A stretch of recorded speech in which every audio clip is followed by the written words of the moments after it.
Okay, so if you look at that building there on the corner, we've actually bought that through auction, completed on it earlier in the week. It's an African restaurant takeaway. I'm not going to go in because a few people upstairs eating in there, so I'm going to leave it, but I'll talk about the numbers a little bit later. But that's the shop we bought. It's Wolverhampton city centre. That's like the main road is down there.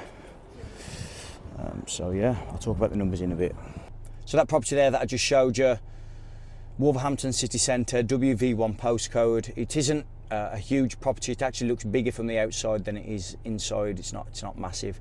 There's an African takeaway / restaurant in there at the moment. It's a fairly good business, gets good custom.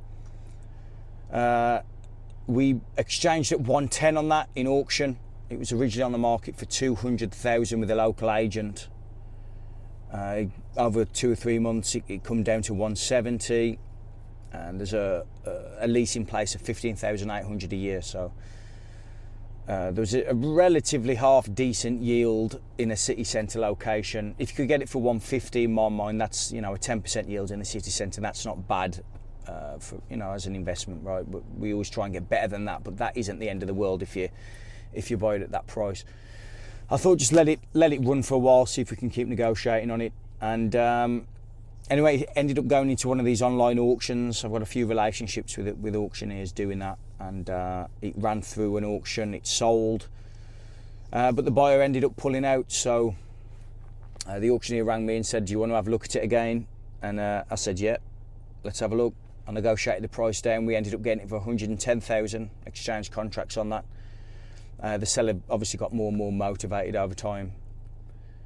You know, which is, I always find the best deals take the longest time. Very often it's either the very quickest ones or the ones that take a year or so, because the motivation tends to build up. So we got it at 110, but we had a phone call last week saying, can we complete quicker?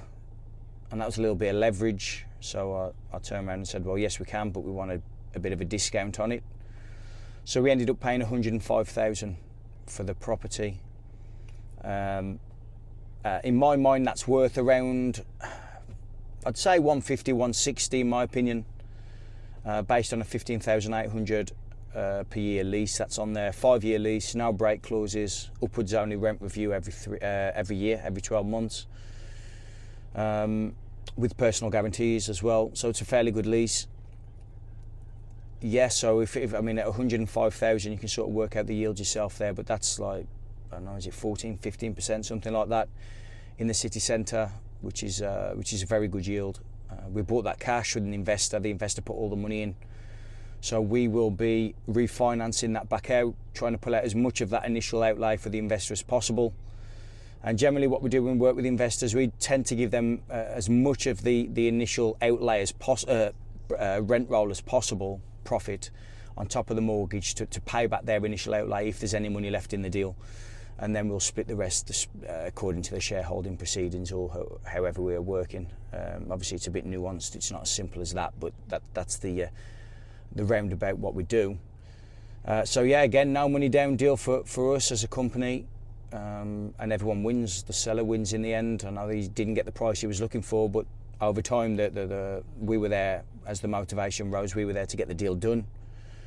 He rang us on I think it was the Wednesday or Thursday. We completed on the Tuesday. It would have been quicker, but his solicitor wasn't very good, to be honest. So yeah, we're those guys. If you've got people listening to this, if you want to work with us, please just reach out. You'll find me on Twitter, Instagram, and all those different things, or just message me through YouTube. Happy to work with people on a joint venture basis. We're always looking for funding. Yeah, I've got to be careful of what I say because of all the regulations and whatever, but just reach out, see what we can do. Hope you got something educational and valuable from this video.